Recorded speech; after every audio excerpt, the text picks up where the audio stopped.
تو شوہر کہتا ہے تجھے رکھوں گا نہیں، تجھے طلاق دے دوں گا، تو پھر وہ بیوی بھی کہتی ہے ٹھیک ہے تیرے باپ کی اولاد ہے تو پھر طلاق دے. تو یہ 30 مار کھاں تو پھر اس کا غصہ کب تھمنے والا؟ یہ تو سوچتے ہی ہے نا کہ طلاق دے دو دوسری مل جائے گی. یاد رکھنا ٹھیک ہے دوسری تو ملے گی لیکن ایسی ہی ملے گی یہ کوئی گارنٹی نہیں. اور اگر بیوی جو ہے بیوی زبان درازی کرے، بیوی ناراضگی کا اظہار کرے، بیوی کھٹی مٹی کچھ سنائے، اگر بیوی کچھ اور بھی آپ کے ساتھ سلوک کرے، مردوں کا کام ہے یہ سمجھ کر کہ اللہ نے انہیں ٹیڑھی پسلیوں سے پیدا کیا ہے، ان میں فطرتی طور پر ٹیڑھا پن ہے. اب اس ٹیڑھے پن کو جب قدرت نے سیدھا نہیں کیا ہے، خالق نے انہیں ٹیڑھا بنایا ہے اور خالق نے انہیں ان کی فطرت میں ٹیڑھا پن رکھا ہے تو مخلوق انہیں سیدھا نہیں کر سکتی. اللہ کے رسول علیہ السلام نے ہمیں فرمایا دیکھو اللہ نے عورتوں کو ٹیڑھی پسلی سے بنایا، اس کو سیدھا کرنے مت جاؤ، سیدھا کرو گے تو توڑ دو گے، اور توڑنا طلاق دینا ہے. ان سے پیار کی باتیں کرو، ان سے محبت کی باتیں کرو، ان سے بحث و مباحثہ مت کرو، ان سے تو میں زگ زگ مت کرو. جب یہ منہ چلائے مسکرا دیا کرو، جب یہ لڑنے کے موڈ میں آ جائے تو تم محبت کے ساتھ انہیں ٹال دیا کرو، اس لیے کہ محبت سے بڑے بڑے جھگڑے ٹل جاتے ہیں اور نفرتوں سے چھوٹی چھوٹی بات بھی بڑی ہو جاتی ہے. اس لیے آئیے مجھے بڑے خوبصورت سے واقعات یاد آ رہے ہیں، لیکن ایک چھوٹا سا واقعہ بالخصوص اپنے جوانوں کے لیے. کبھی کبھی لڑائیاں ہوں تو شوہر کہتا ہے تجھے رکھوں گا نہیں، تجھے طلاق دے دوں گا، تو پھر وہ بیوی بھی کہتی ہے ٹھیک ہے تیرے باپ کی اولاد ہے تو پھر طلاق دے. تو یہ 30 مار کھاں تو پھر اس کا غصہ کب تھمنے والا؟ یہ تو سوچتے ہی ہے نا کہ طلاق دے دو دوسری مل جائے گی. یاد رکھنا ٹھیک ہے دوسری تو ملے گی لیکن ایسی ہی ملے گی یہ کوئی گارنٹی نہیں. دوسری تو ملے گی لیکن ایسی ہی ملے گی گارنٹی نہیں. اس کا خاص خیال رکھنا، بہت توجہ کرنا، اس پر نا قدری مت کر. اگر کوئی عورت کہتی بھی ہے بد زبانی، بہت بے باک ہوتی ہے نا عورتیں، ہو سکتی ہیں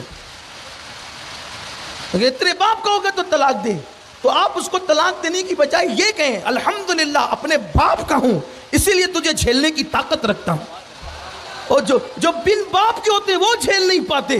ہاں جو باپ کی اولاد ہے نا، اس لیے کہ باپ کی اولاد ہی بڑے ہمت والے ہوتے ہیں. پتھروں کو اٹھانا ہمت نہیں ہے، بھیم اٹھانا ہمت نہیں ہے، بلکہ بیوی کی تلخیوں کا بوجھ اٹھانا یہ سب سے بڑی ہمت کا کام ہے.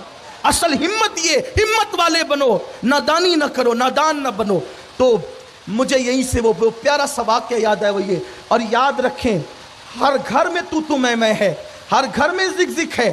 اسی لیے میں اکثر شادی بیاہ کے موقع پہ تقریر کرتا ہوں تو یہ بات کہتا ہوں، اگر کوئی مجھے توے پہ بیٹھ کر بھی کہے کہ میری بیوی سے میرا جھگڑا نہیں ہوتا تو میں کہوں گا کہ نہیں مولوی صاحب، نہیں خطیب صاحب، نہیں وکیل صاحب، نہیں ڈاکٹر صاحب، نہیں مبلغ صاحب، میں نہیں مان سکتا کہ آپ کی بیوی سے آپ کا جھگڑا. اچھا اس جھگڑے میں محبت بھی ہے یار، اس جھگڑے میں لذت بھی ہے. یہ جھگڑا کوئی یعنی کہ آپ یہ تھوڑی سمجھتے ہیں کہ ہیروشیما اور ناگاساکی پہ بم برسانے والا، یہ وہ جھگڑا نہیں ہے. یہ وہ ہے جس میں ہر بار محبتوں میں اضافہ ہوتا ہے نا. کسی نے کہا ہے کہ روٹنے کا سبب تو تم جانو، ہم تو مصروف ہیں منانے میں. اس کی لذتیں بھی کچھ اور ہے. لوگوں کو چاہیے کہ اس کا بھی ذرا لذت لیا کریں کہ کوئی روٹے تو اس کو منانا بھی تو سنت ہے نا. قربان میری امی جان ام المومنین عائشہ صدیقہ فرماتی ہیں ہم حضور سے لڑتے تھے پھر خود ہی ناراض ہو کے بیٹھ بھی جاتے تھے، لیکن جس کی رضا خدا چاہتا ہے وہ محبوب خدا آ کر ہمیں منا لیا کرتے تھے. اور ایسی باتیں حضور ہم سے کرتے کہ ہم غصے میں بھی ہنس دیتے تھے. اس کا مطلب یہ ہے عورتوں کو بھی حق ہے کہ وہ غصے میں آئے. آپ ہی کے پاس دل نہیں ہے، آپ ہی کے پاس دماغ نہیں ہے، تھوڑا ان کو بھی دے موقع. اور یاد رکھیں جہاں غصے کا اظہار ہوتا ہے، میرا جملہ یاد رکھیں، یہ میرا جملہ نہیں، اپنے بزرگوں کی بات کر رہا ہوں. میرا تو کوئی جملہ ہی نہیں ہوتا، میری تو کوئی تقریر ہی نہیں ہوتی، میری تو کوئی فکر ہی نہیں ہوتی. اپنا کام بالکل کٹ پتلی کی طرح ہے، بزرگوں سے لیتے ہیں آپ کو دیتے ہیں.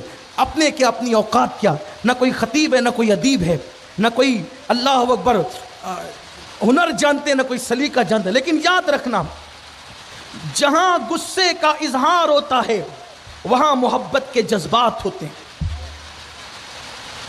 غصہ کس پہ ہوتا ہے؟